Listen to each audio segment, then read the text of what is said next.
Hello, Daily Dosers. Can I just say, I'm a bit challenged. Ever since I've started this new role, I'm finding that the Lord seems to be having a great sense of humor with my life. Every time I'm given a theme, before I address the theme, I'm having to live through the theme so that when I come to speak to it and give the words that He's giving me, it's coming from a place of vulnerability. And it's challenging sometimes because it's very emotional, it's very passionate, it's very raw in my life right now. And so this theme, be still and know that I am God, I'm living this at this very moment. And I know I'm not the only one. And the scripture that comes to mind for me is coming out of Mark 4, and it's verse 35 through 41. And it's the story where Jesus calms the storm.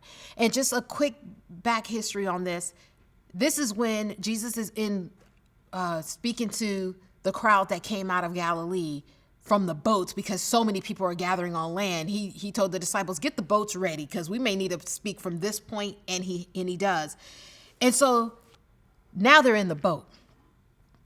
That day, when evening came, he said to his disciples, let us go over to the other side. Leaving the crowd behind, they took him along just as he was in the boat. There were also other boats with them.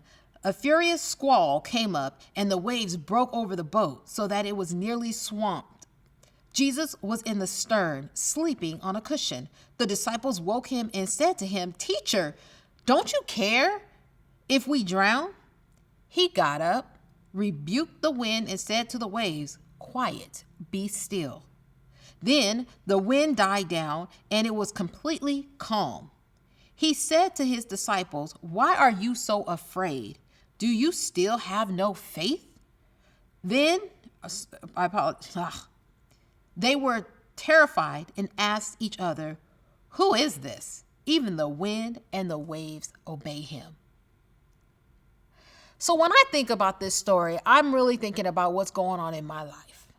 And I'm thinking that, Lord, there are storms coming on every side of me right now. And I am just like, hello, can you wake up?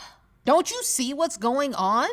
How come you're not doing something? How come you're not stopping something? How come I'm sitting here with my back against the wall and it seems like you don't even care? And Jesus comes in, he's like, hello? Do you not? I'm here. Why would I put you in a boat that's going to sink with me on it? I control the wind. I control the waves. Why would I allow what I control to overcome me? That doesn't even make sense. And in our lives, if Jesus is in our life, if we say, Jesus, you are the center of my life, if we say a song that comes to me, Waymaker, miracle worker, promise keeper, light in the darkness, my God, that is who you are. Do you believe that? Really? Do you think I'm a waymaker? Am I a miracle worker? Am I the light in the darkness? Do you see me in your darkness? Have you looked for me in your darkness? Sometimes we get so caught up in our situation that we don't even tap into God because we're trying to fix it. I got the answer. Let me figure it out. Let me do everything in my power to work it out. And he's like, oh, I'm here. I'm here.